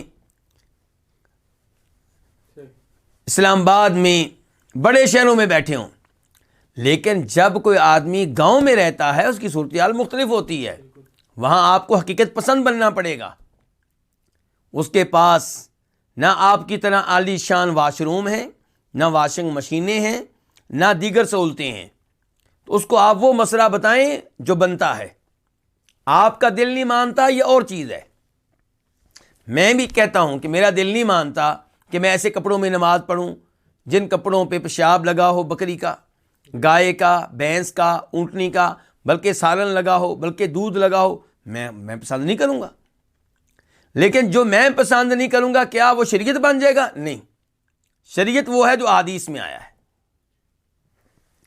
تو احادیث سے پتہ چلتا ہے کہ وہ سارے جانور جن کا گوشت حلال ہے ان کا پیشاب پاک ہے، ان کے پلید نہیں ہے، پلید نہیں ہے۔ اس کے دلائل میں سے ایک دلیل یہی حدیث ہے۔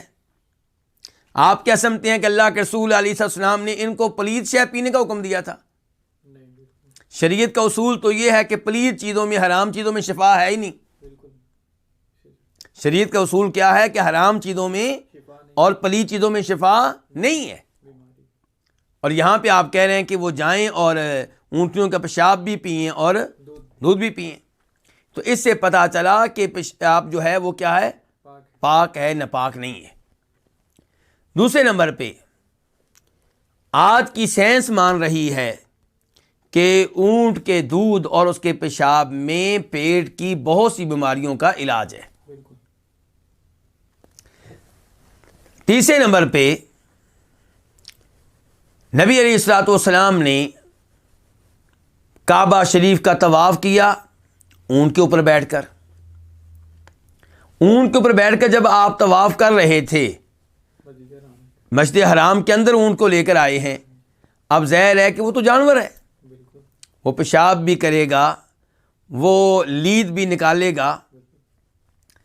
یہیں پہ اکتفا نہیں ہے، کیونکہ یہ جو میں نے اللہ کے رسول کی دلیل دی ہے نا، ویسے تو یہ کافی ہے۔ یہ دلیل کیا ہے؟ کیونکہ اللہ تعالیٰ کہتے ہیں کہ میرے نبی کی پیروی کرو۔ اللہ تعالیٰ کہتے ہیں میرے نبی جو ہیں ان کی ذات تمہارے لیے بہترین نمونہ ہے۔ لیکن افسوس یہ ہے کہ پاک و ہند میں ایسے لوگ پیدا ہو چکے ہیں جو غلو اور مبالغہ میں حد سے آگے نکل جاتے ہیں۔ ان کو آپ دلیل دیں گے، وہ کہیں گے جی وہ تو اللہ کے رسول کی اونٹنی ہے۔ آپ باقی اونٹنیوں کی بات کریں، اللہ کے رسول کی اونٹنی اور چیز ہے۔ بھائی اللہ تعالیٰ نے پھر کیوں کہا کہ میرے نبی کی پیروی کرو اگر آپ کی ہر چیز اور ہے تو؟ جو شریعت ہمارے لیے ہے وہی نبی کے لیے ہے صلی اللہ علیہ وسلم، اور جو شریعت نبی علیہ السلام کے لیے وہی امتی کے لیے ہے۔ اسی لیے تو اللہ تعالیٰ نے کہا میرے نبی کی پیروی کرو۔ البتہ چند مسائل ہیں جن میں نبی علیہ السلام کو استثناء دیا گیا ہے، وہ آپ کے ساتھ خاص ہیں اور ان کے بارے میں واضح طور پہ بتا دیا گیا ہے، جیسا کہ 4 عورتوں سے زیادہ سے شادی کرنا، یہ امتی کے لیے جائز نہیں، اللہ کے رسول کے لیے جائز ہے، اور دیگر ایسے چند مسائل ہیں۔ لیکن ان چند مسائل کے علاوہ باقی پوری کی پوری شریعت جیسے امتی کے لیے ایسے ہی نبی کریم صلی اللہ علیہ وسلم کے لیے۔ اسی لیے کئی ایک احادیث آتی ہیں جن میں کیا ہوتا تھا کہ اللہ کے رسول سے مسئلہ پوچھا جاتا تو اللہ کے رسول مسئلہ بتاتے، اور مسئلہ بتاتے ہوئے آپ کہتے بھی میں تو یہ کام کرتا ہوں، یہ ان کی کیا مطلب یہ جائز ہے؟ تو تو آگے سے کہا جاتا ہے اللہ کے رسول آپ کی تو بات ہی اور ہے. تو نبی اسلام اس کے اوپر ناراض ہوتے, شدید ناراض ہوتے. مثال کے طور پہ آپ سے پوچھا گیا کہ روزے کی حالت میں بیوی کو بوسہ دیا جا سکتا ہے؟ آپ نے کہا میں دیتا ہوں. اچھا اس کا مطلب کیا ہے کہ اللہ کے رسول کہنا چاہتے ہیں جو میرے لیے جائز ہے وہ تمہارے لیے بھی جائز ہے, یہی کہنا چاہتے ہیں نا. لیکن وہ صحابی کہنے لگے جی آپ تو ہماری طرح نہیں ہیں. تو آپ شدید ناراض ہوئے اور آپ نے فرمایا میں تم میں سے سب سے زیادہ اللہ سے ڈرنے والا ہوں, تم میں سے سب سے زیادہ متقی اور پرہیزگار ہوں. تو نبی علیہ الصلوۃ والسلام اونٹنی لے کر آئے ہیں, کعبہ شریف کا طواف کیا ہے. پھر ام سلمہ رضی اللہ عنہا ان کو بھی آپ نے حکم دیا کہ تم اپنی اونٹنی کے اوپر ہی بیت اللہ کا طواف کر لینا, اور انہوں نے کیا. جبکہ لوگ کیا کر رہے تھے؟ نماز پڑھ رہے تھے. کعبہ شریف میں لوگ نماز پڑھ رہے تھے اور ام المؤمنین ام سلمہ اپنی اونٹنی کے اوپر اس وقت بیت اللہ کا کیا کر رہی تھیں؟ طواف کر. آپ دیکھیں ان کا اونٹ بھی داخل ہوا ہے, بلکہ کئی لوگوں کے اونٹ داخل ہوتے رہے ہیں. یعنی کہ اس زمانے میں ان لوگوں نے اس کو کوئی غلط نہیں سمجھا, اور انہی کی عقل کا, یعنی کہ ان کی عقل پہ اعتماد کیا جائے گا. ان کی عقل حجت ہے, میری اور آپ کی عقل حجت نہیں ہے. آج ہمارے معیار تبدیل ہو گئے ہیں تو دین تبدیل نہیں ہو جائے گا. دین وہ رہے گا جو ان کے زمانے میں تھا. تو اس لیے خلاصہ کلام یہ ہے کہ ان جانوروں کا جو دودھ جو پیشاب ہوتا ہے وہ پلید نہیں ہوتا. تو اگر کوئی علاج کے طور پہ استعمال کرنا چاہے تو کر سکتا ہے. ہم یہ نہیں کہتے کہ آپ ضرور کریں, ہم یہ نہیں کہتے بالکل, لیکن ایمان لانا پڑے گا آپ کو. آپ کا یہ ایمان ہونا چاہیے کہ ان اونٹوں کا پیشاب اس سے علاج کرنا بالکل ٹھیک ہے, اور یہ کہ یہ پلید نہیں ہے, اس کے اوپر آپ کو ایمان لانا چاہیے. چلیے, آپ کا دل نہیں مانتا, آپ استعمال نہیں کرنا چاہتے, شریعت آپ کو مجبور قطعاً نہیں کرے گی. تو اچھا اب یہاں آگے آئیں. جب آپ یہ موقف اپنا لیں گے جو ابھی میں نے بتایا ہے, کیا کہ وہ جانور جن کا گوشت کھایا جاتا ہے ان کا پیشاب پلید نہیں ہے اور ان کا گوبر بھی پلید نہیں ہے. تو آپ مزید آگے چلے جائیں. پاک و ہند میں کتنے ایسے گاؤں ہیں جہاں پہ لوگ بھینسوں کا گوبر لیتے ہیں اور اس کا استعمال کیا کرتے ہیں؟ نمبر ایک, وہ یعنی کہ ان کو جیسے آٹا گوندا جاتا ہے ایسے آٹے کی طرح گوند کے اس کی جیسے روٹی بناتے ہیں ایسے وہ بنا لیتے ہیں اور اس کو خشک کرتے ہیں. خشک کر کے اس سے ایندھن جلاتے ہیں, آگ جلاتے ہیں. اب ہاتھ لگاتے ہیں کہ نہیں لگاتے ہیں؟ تو اگر پلید ہے تو پلید شے میں ہاتھ کون ڈالے گا؟ لیکن گاؤں میں چلے جائیں عام عورتیں ڈال رہی ہوتی ہیں. اچھا اس کے علاوہ اسی گوبر کو لے کر اس میں تھوڑا سا رنگ ڈال کے پانی ڈال کے لوگ گاؤں میں جہاں کچا فرش ہوتا ہے وہ کیا کرتے ہیں, یعنی کہ وہ فرش پہ پورا بطور زینت خوبصورتی کے لیے اس کو استعمال کرتے ہیں, پورے گھر میں ان کے اس کو استعمال کرتے ہیں. تو کیا وہ پلید شے ہے جس کے ساتھ وہ زیب و زینت اختیار کرتے ہیں؟ مسلمانوں کی بات کر رہا ہوں. تو اس لیے اس معاملے میں خام خواہ کی سختی سے گریز کرنا چاہیے. تو یہ مسئلہ تھا جو پہلا میں بیان کرنا چاہ رہا تھا, ان جانوروں کا پیشاب اور ان کا دودھ. تو فَأَمَرَهُمُ النَّبِيُّ, تو نبی صلی اللہ علیہ وسلم نے ان کو حکم دیا بِاللِّقَاحٍ, دودھ والی اونٹنیوں کا, وَأَن يَشْرَبُوا, اور یہ کہ وہ پئیں, مِنْ أَبْوَالِهَا, ان کے پیشاب میں سے, والمان, یا ان کے دودھ میں سے. فَانْطَلَقُوا, تو وہ چلے گئے. کہاں چلے گئے؟ اونٹنیوں کی طرف چلے گئے جہاں مسلمانوں کی اونٹنیاں تھیں. فلما صحوا, جب وہ ٹھیک ہو گئے, قتلوا راعی النبی صلی اللہ علیہ وسلم, تو انہوں نے نبی علیہ السلام کے چرواہے کو قتل کر ڈالا. اب یاد رکھیے انہوں نے قتل کیا ہے. آگے وسطاق النعم, اور اونٹ ہنکا کر لے گئے, اونٹ ہانک کر لے گئے. چرواہے کو قتل کر دیا اور اونٹ ہانک کر لے گئے. فجاء الخبر فی اول النہار, تو خبر آئی دن کے آغاز میں، مدینہ میں خبر کب پہنچی؟ دن کے آغاز میں، صبح صبح پہنچی۔ فبعثا، تو آپ نے لوگوں کو بھیجا، فی آثارہم، ان کے پیچھے، ان کے تعاقب میں، ان کا پیچھا کرنے کے لیے آپ نے لوگ بھیجے۔ فلما ارتفع النہار، جب دن کیا ہو گیا؟ چڑھ گیا، تو جی بہم، تو ان کو لایا گیا۔ فامر، تو آپ نے حکم دیا، فقطع ایدیہم وارجلہم، تو آپ نے ان کے ہاتھ اور ان کے پاؤں کاٹ ڈالے۔ ان کو آپ کے حکم سے ان کے ہاتھ اور پاؤں کاٹ ڈالے گئے، مراد یہ ہے، آپ نے خود نہیں کاٹے، مراد یہ کہ آپ نے حکم دیا، تو آپ نے ان کے ہاتھ ان کے پاؤں کاٹ ڈالے۔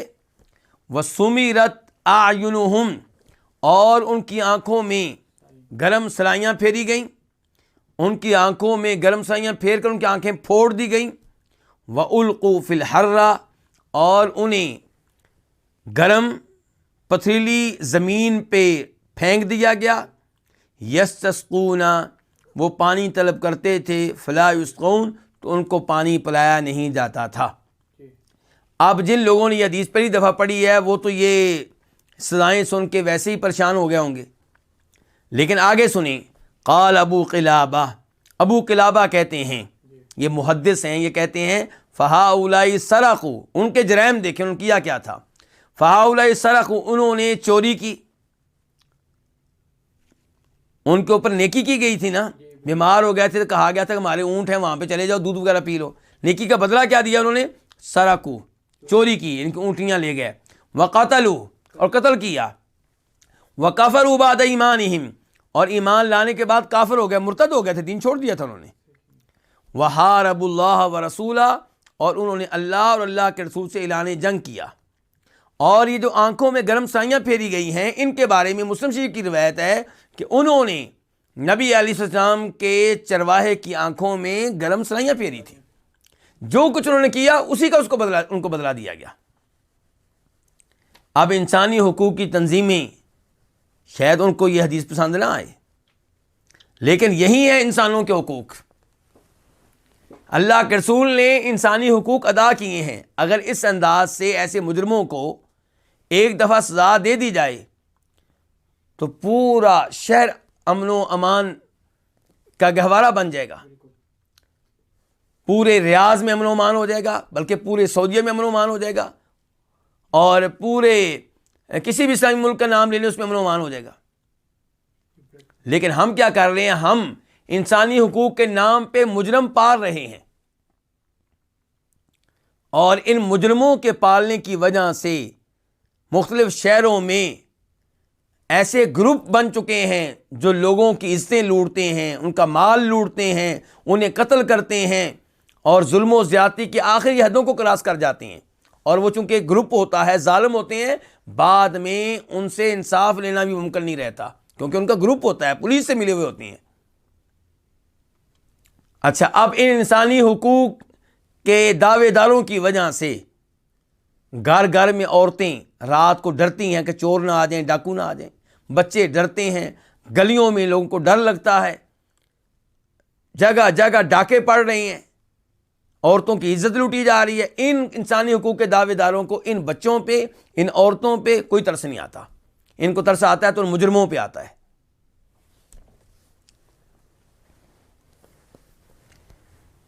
تو یہ ہے جی، یعنی کہ ان کا حکم جو مرتد ہو جائیں اور زمین میں فتنہ و فساد کریں اور قتل کریں اور اعلان جنگ کریں۔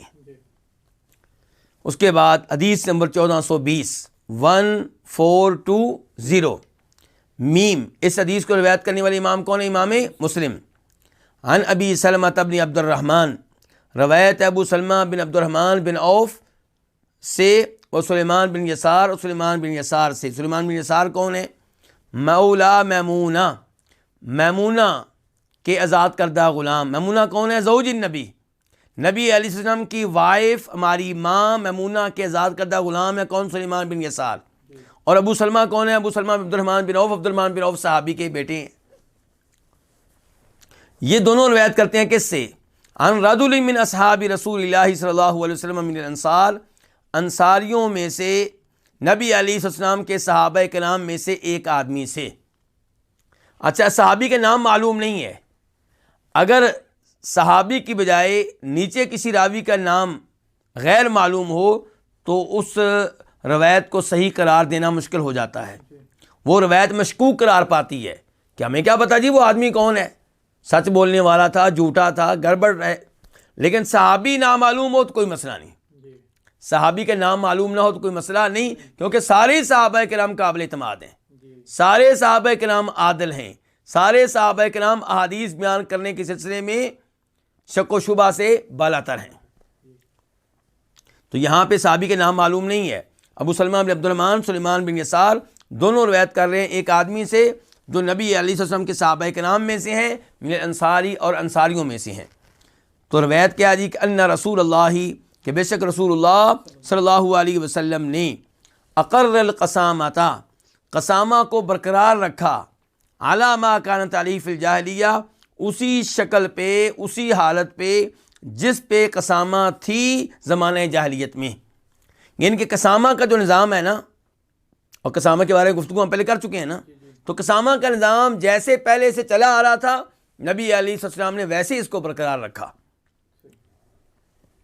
زاد فی روایت، ایک روایت میں اضافہ آیا ہے، وہ کیا؟ وقضا بہا رسول اللہ، اور اسی کے مطابق فیصلہ کیا نبی علیہ السلام نے، بین ناس من انصاری، انصاریوں میں سے کچھ لوگوں کے بیچ، فی قتیل، اس مقتول کے معاملے میں، ادعوا الیہودی، جس کا انہوں نے دعویٰ کیا تھا یہودیوں کے خلاف۔ یعنی کہ انصاریوں کے کچھ لوگوں نے یہودیوں کے خلاف دعویٰ کیا کہ یہودیوں نے ہمارے آدمی کو قتل کیا ہے۔ تو نبی علیہ السلام نے فیصلہ کیا تھا کس کے مطابق؟ قسامہ کے مطابق، اور قسامہ کی وضاحت پہلے گزر چکی ہے، پہلے ہو چکی ہے۔ یہاں پہ ہماری جو کتاب ہے اس کے حاشیے میں قسامہ کا کچھ تعارف پیش کیا گیا ہے، وہ تعارف میں آپ کے سامنے رکھنا چاہوں گا۔ انہوں نے لکھا ہے قسامہ کیا ہے کہ مقتول کے وارثوں میں سے 50 آدمی قسم اٹھائیں گے اس معاملے میں کہ فلاں لوگوں نے ہمارے بندے کو قتل کیا ہے، اور قسم اٹھا کر وہ اپنے مقتول کے خون کے حقدار بن جائیں گے، یعنی کہ دیت کے حقدار بن جائیں گے۔ یہ کب ہوگا؟ جب وہ مقتول کو کسی قوم کے بیچ میں پائیں اور قاتل معلوم نہ ہو۔ تو اگر یہ 50 نہ ہوں تو جو موجود ہیں وہ 50 قسمیں اٹھا لیں، یعنی کہ اگر مقتول کے وارثوں میں سے 50 آدمی قسمیں اٹھانے کے لیے نہیں مل سکے تو جو 20 ملے ہیں، 30 ملے ہیں، وہ 50 قسمیں پوری کر دیں۔ ہاں جی۔ یا پھر کیا ہوگا؟ یا پھر یہ ہوگا کہ جن پہ تہمت لگی ہے، جن پہ الزام لگا ہے، وہ قسم اٹھائیں گے اور کہیں گے کہ ہمارا قتل سے کوئی تعلق واسطہ نہیں ہے۔ اگر دعویٰ دائر کرنے والے قسم اٹھا لیں تو وہ دیت کے حقدار بن جائیں گے، اور اگر وہ قسم اٹھا لیں جن پہ الزام لگا ہے تو پھر ان پہ دیت نہیں ہوگی۔ تو یہ ہے قسامہ کا تعارف، اور یہ تھا ہمارا آج کا موضوع۔ انشاءاللہ آئندہ ہمارا درس جو ہوگا وہ الحدود کے بارے میں ہوگا، اور آپ دیکھ رہے ہوں گے کہ جو احادیث آج کل پڑھی جا رہی ہیں یہ ماشاءاللہ ان میں کافی مسائل ہیں، کافی احکام ہیں، کافی علم میں اضافہ ہوتا ہے۔ اور میں کئی دفعہ کہہ چکا ہوں کہ شریعت کا علم لینا چاہے ضرورت نہ ہو یہ بھی عبادت ہے۔ یعنی کہ آپ سمجھتے ہیں کہ میرا قسامہ سے کیا تعلق، میں کون سا قاضی ہوں، میں کون سا جج ہوں، لیکن دین کا علم لینا یہ ثواب ہے، یہ عبادت ہے۔ علم ایک روشنی ہے۔ اللہ رب العزت سے دعا ہے کہ اللہ تعالی ہمیں نبی علیہ السلام کی حدیث کا علم دلچسپی کے ساتھ لینے کی توفیق دے، اور اس پہ اللہ تعالی ہمیں بے پناہ اجر و ثواب عنایت فرمائے۔